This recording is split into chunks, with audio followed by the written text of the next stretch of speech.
A practical guide would have been nice when I first started trading 8 years ago. So here's what I put together for realistically no hype, no selling of any dreams, a pathway to becoming a full-time trader, which is most people's goals when they come into trading.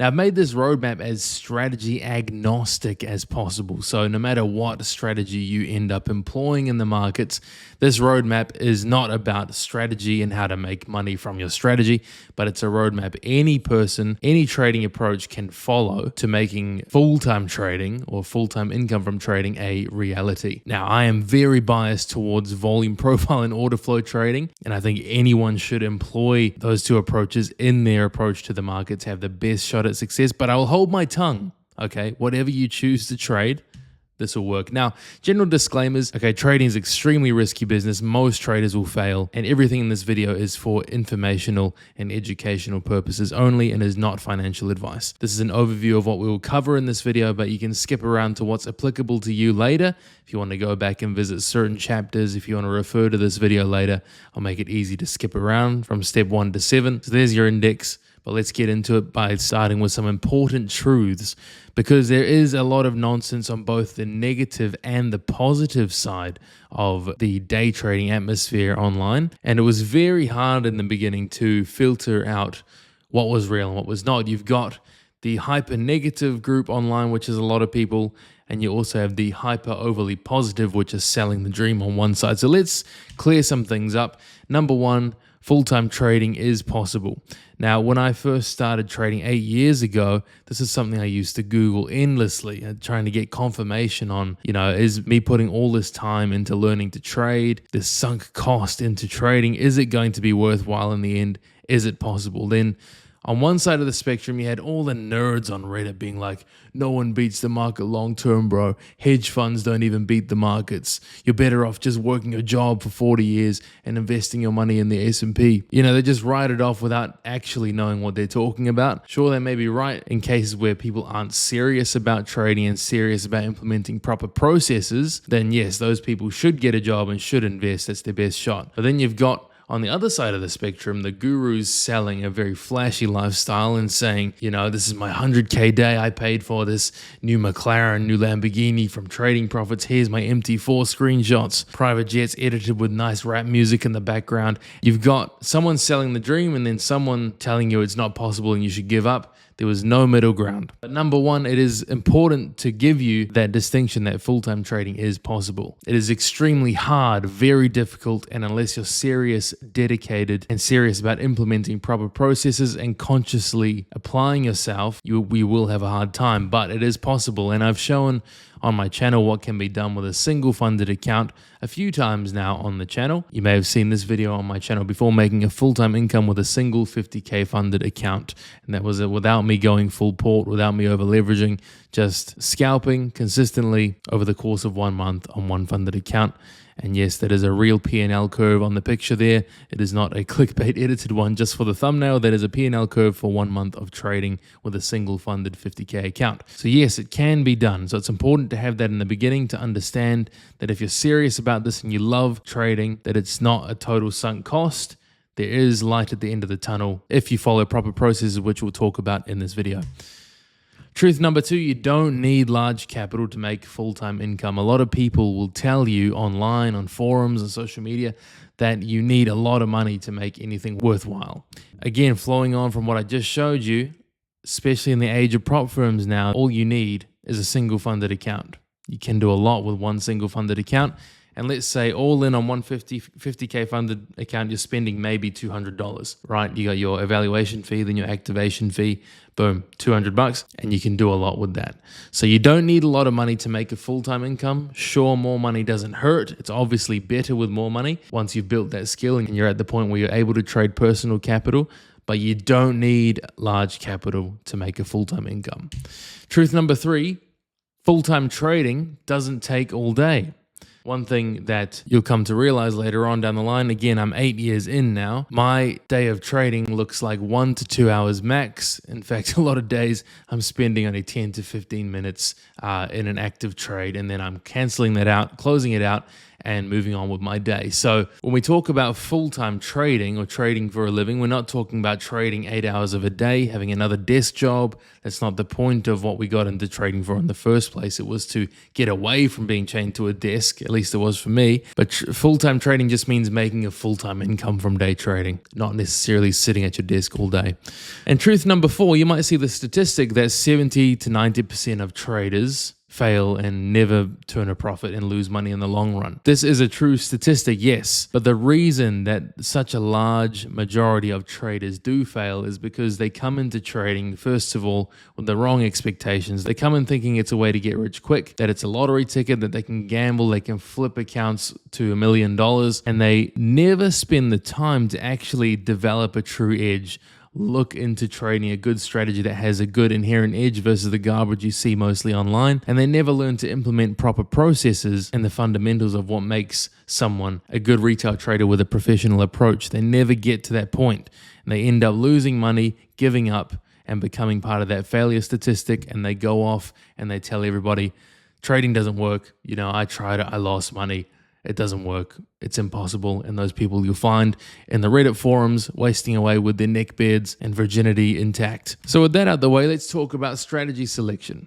Strategy selection is the foundation of what you're going to build upon. Your strategy is going to become your best friend. It's what you're dealing with every single day when you come to approach the market. So it is hugely important. Many strategies can and do work, but it's important to select it and select a strategy that works best for you. But there is no secret strategy to becoming successful. Someone can't give you a strategy that's going to make you profitable off the bat. It's not something that can be handed to you. So make sure you're in this with the right mentality with regards to strategy, that all a strategy is it's just a framework for you to operate within. It's not going to be the reason for your success. Some strategies do have more inherent edge than others. For example, volume and order flow has more inherent edge than pure candlestick patterns. So there are different strategies that have more edge than others, but that alone is not going to give you success.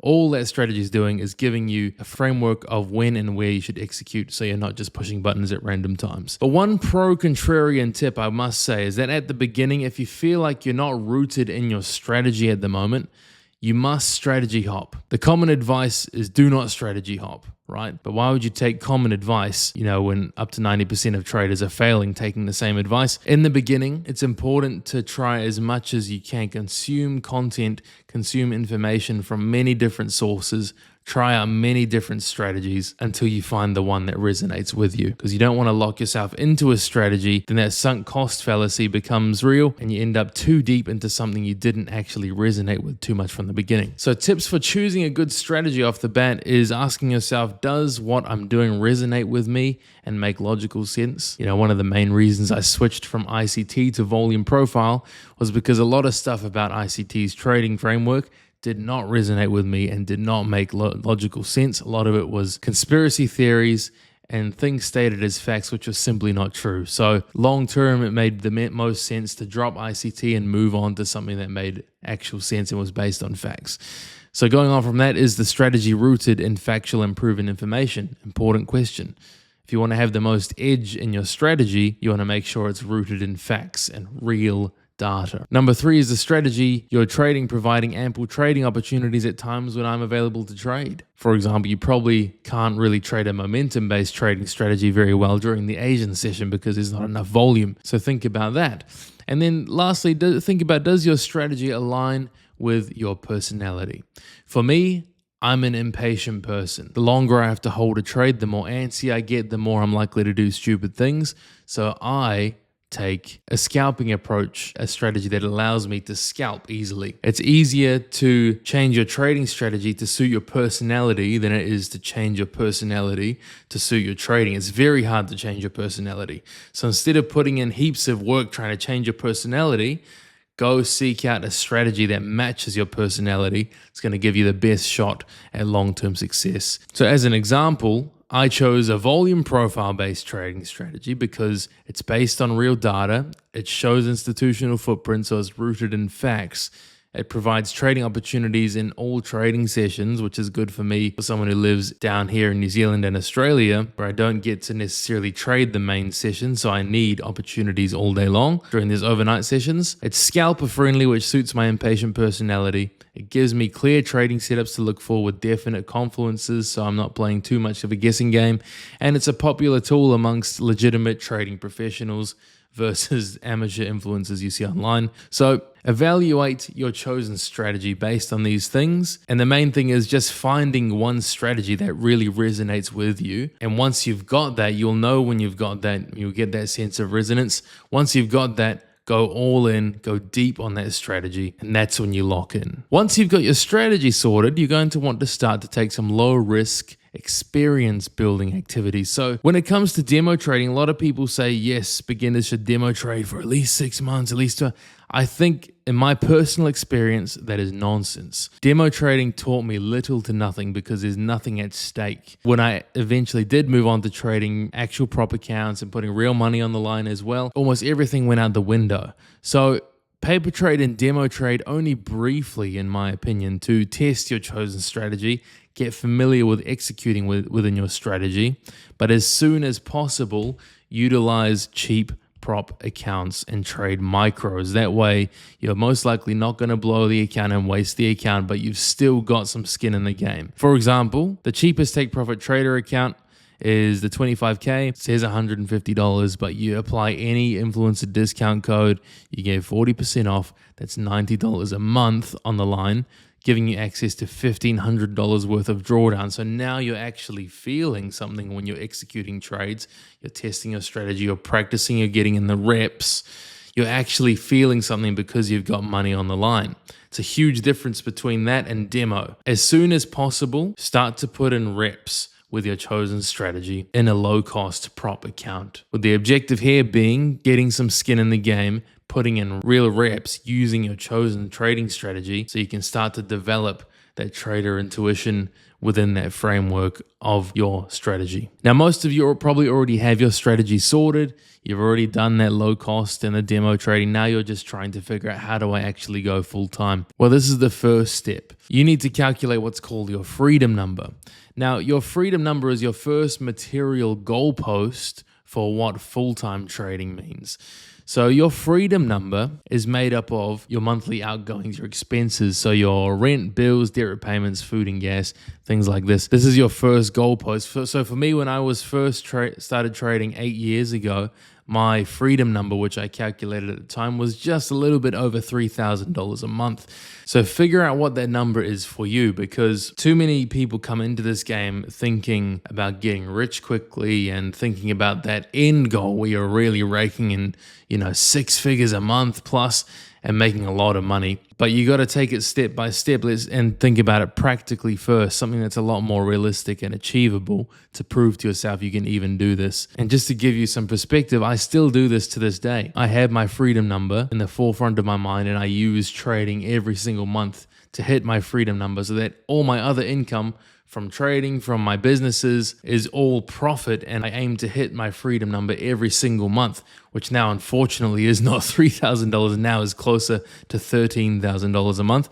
But hey, we've come a long way. Lifestyles do increase as you make more money, so that is going to change, but I've always got my freedom number. I know what it is. I know what I'm aiming for every month.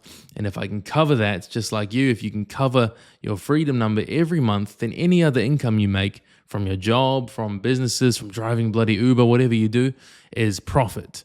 And that buys back a lot of your time and freedom and accelerates your path to financial independence. So write down that number, what your freedom number is, put it on a sticky note and put it on your monitor. I used to have this on my monitor at work when I was working sales 8 years ago. I had my freedom number. I wrote it, I put it down on the bottom of my monitor. $3,000 a month, and that was my goal for trading every single month. Can I hit $3,000 from either trading or from my sales commissions at the time, whatever it was? I wanted to hit that freedom number every single month so that everything else I earned was pure profit. Now, if you can cover your freedom number with trading, and that is what will buy your time and freedom back. So the objective for this is to set that real, tangible goal that gives you something to work towards. So you have something realistic to work towards instead of a vague idea of material riches, you now know, okay, here's a number that's actually going to change my life in the short term if I apply myself. So how do you get to this freedom number? Well, let's talk about prop trading and building your personal funds. So don't be like me. 8 years ago, when I started trading, I had, and I do have, a very supportive wife. And when I first got into trading, she believed in me so much that she let me use her 2 credit cards because I'd already had nothing on my credit cards. They were maxed out. She let me use her 2 credit cards to have a crack at trading. I blew $8,000 in 1 week. I didn't know what I was doing. I maxed out her credit cards, put us into $8,000 worth of debt at a time where I could not afford that. We could not afford that. And we didn't have as many prop firm options at the time, but I still didn't need to risk my own capital so early when I didn't know what I was doing, or in this case, risking my wife's capital. So take advantage of prop firms before ever risking your own capital. Right? We're in a golden age of prop firms where your only expense, your only risk is what you pay to activate that prop firm challenge. So step number 1 here is to just focus on one account. Like I've showed you on my channel and like I showed you a bit earlier, you only need one account. Okay, you don't need to go for cycling many accounts and copy trading a bunch of different accounts together. That comes later. Okay, but for now, at the beginning, focus on just one account. Focus on getting funded on one single account for the first time. Once you get funded on that single account, focus on getting your first payout on that one account. And at the end of every month, see how you're sitting. So trade that one account. Once you get funded, trade that one account. We'll talk about some tips on getting funded shortly. But trade that one account for a whole month. When you're funded, at the end of the month, see how much money is eligible for payout. Is that number close to your freedom number? And watch that number grow, and every single month get closer and closer and closer. But regardless, whatever that number is at the end of the month, take one payout at the end of each month. And if you've been able to do that for 3 months in a row, you've taken 3 payouts, or not even in a row, but by the point that you've taken 3 payouts from a single funded account, at this point, it can make sense to start allocating funds towards also building a personal account. Because you don't want to be making an entire career out of trading props for multiple reasons. Props have restrictive rules on payouts. You have to rely on the solvency of their business, and you have to rely on them actually approving your payouts. You also have to split profits with them. So props are great opportunities in the short term, but long term, think about building that personal account. That should always be the goal in the end. Now, general rule of thumb I had for personal funds, and now at the point where I'm primarily trading my own money, I don't trade props very seriously at all anymore. I mainly am trading my own money. In hindsight, the number that really made a difference was $10,000 USD in my personal account. At that point, it was a good psychological number. It allowed a good amount of margin, and I was also able to make decent profit without having to risk too much. So if your personal account or your personal account balance is less than $10,000, props should be your main focus. If you're able to save and build up a personal account to $10,000 plus, then start to shift your focus towards trading and growing that personal account. You can still trade props as low risk, potential money and income. But once you're taking payouts from props and allocating money towards your personal account and you get past $10,000, at that point, start to take more notice and take more of an interest in your personal account and growing that. Because at $10,000, you can compound that balance pretty nicely and start making some decent cash close to your freedom number. So objective 4 here is focus on that one account, just one account. Get funded on one account and earn at least 3 payouts from that one account to prove to yourself that this is real. Now, why 3 payouts? You can get lucky and take 1 payout, maybe even 2 payouts. But if you're taking 3 payouts from one funded account, it's safe to say you're getting pretty consistent at this, and you could say you've earned your way into having a go at trading your own money as well. But this is the stage that unfortunately a lot of traders get stuck at, is they either can't get funded, or they can't get their first payout, or they can't take 3 payouts, and they get stuck in that vicious loop of getting evals, blowing evals, getting funded, blowing the funded before they get a payout, getting the funded, getting a payout, but then blowing it after that first payout, and just an endless vicious cycle. And I was trapped in that cycle for quite a while as well, to the point where it really, really bothered me and I almost quit trading. So I actually ended up implementing a strict risk approach, which really worked for me and turned things around for me. And it's something that I now recommend to people inside of my school community as well, about how to keep funded accounts, stop blowing them, stop bleeding out money from spending on funded accounts, and how to actually lock in and get funded and get those payouts.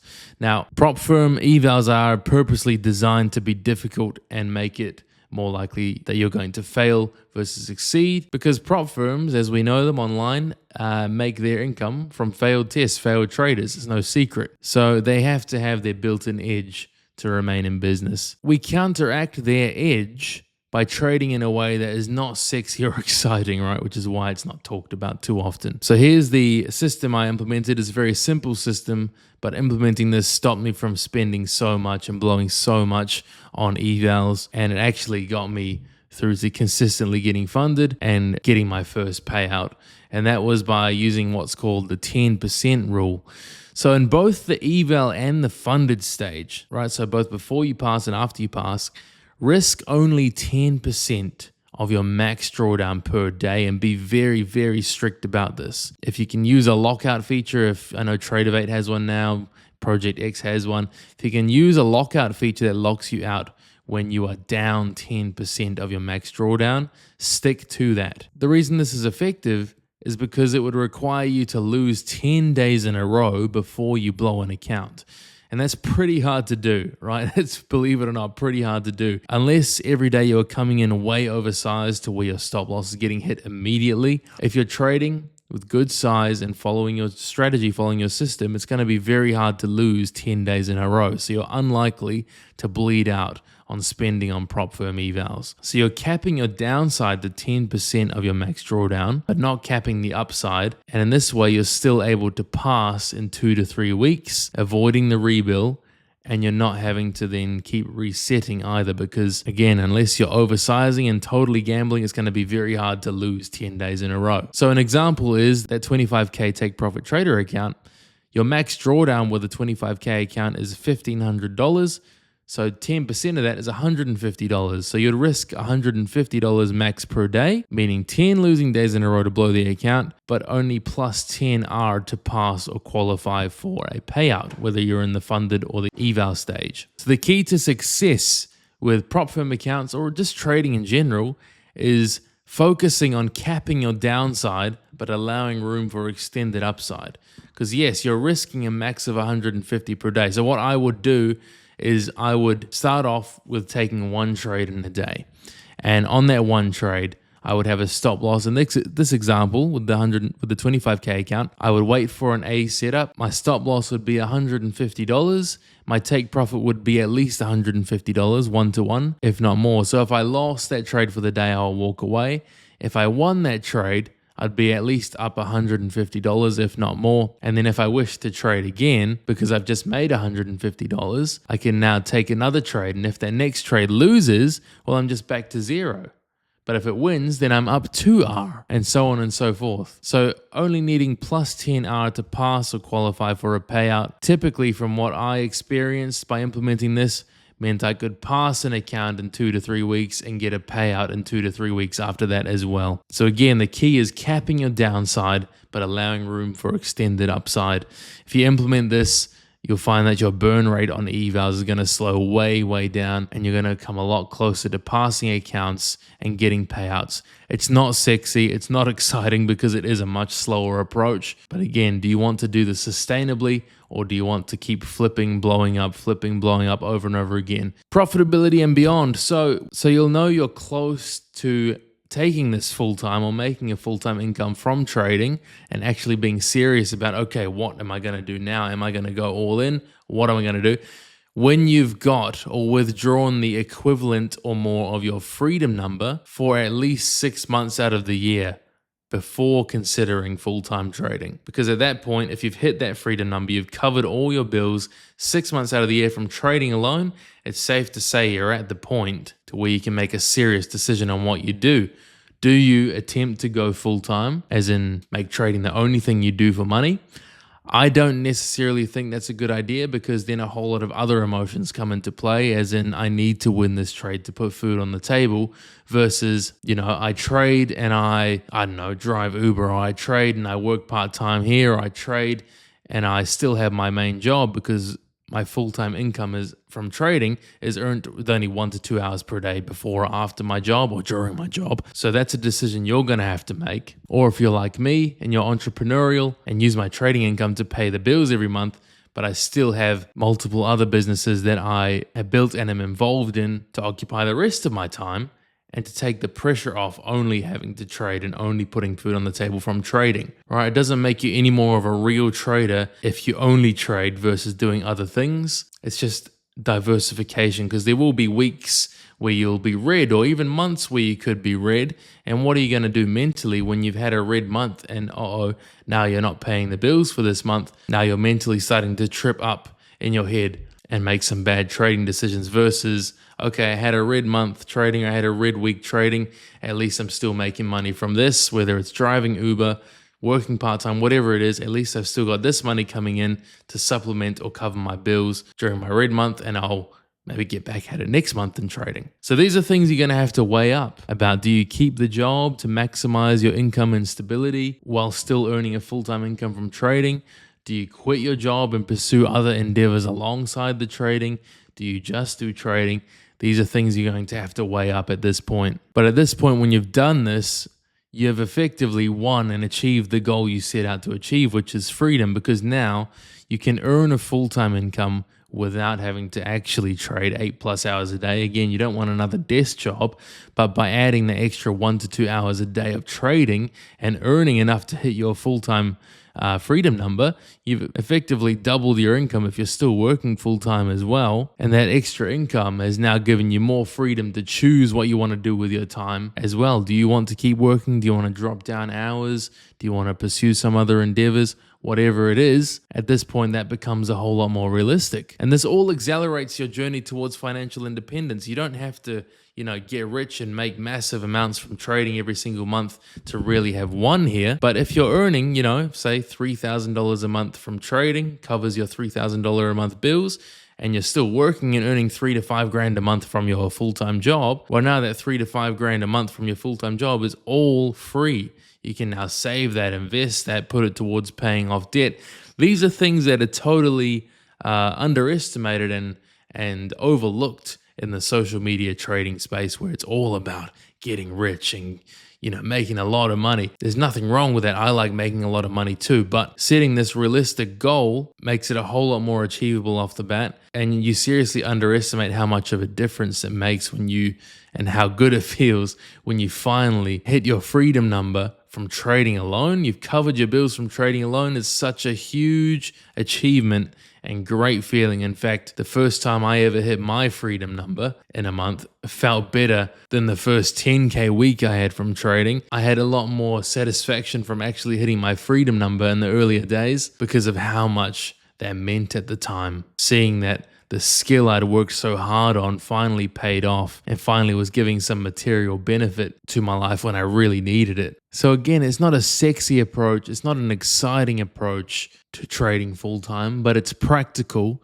realistic, and arguably a lot more achievable when you frame it like this versus what you see online with all the hype and the massive dreams being sold. At that point, it can start to feel very unrealistic. But if you frame it like this, it becomes a lot more achievable and something that an applied individual, someone who's consciously putting in effort and applying proper processes and following good risk management, capping their downside, has a pretty decent shot of actually achieving. Don't listen to the hype online. Most of it's fake. But a realistic approach like this is so within the realm of achievability. And I wish I had framed things like this earlier on to save me years of gambling and swinging for the fences versus taking a measured approach to trading full-time and trading for a living. So if you're at the strategy stage, you're still trying to find a good strategy, you can check out my playlist on volume profile, see if that resonates with you. And if it does, I have a very affordable but value-packed program teaching you the volume profile trading strategy at learnvolumeprofile.com if you're interested in more. Otherwise, go out there, get after it, and post your freedom number in the comments. I want to see who's got the most expensive freedom number.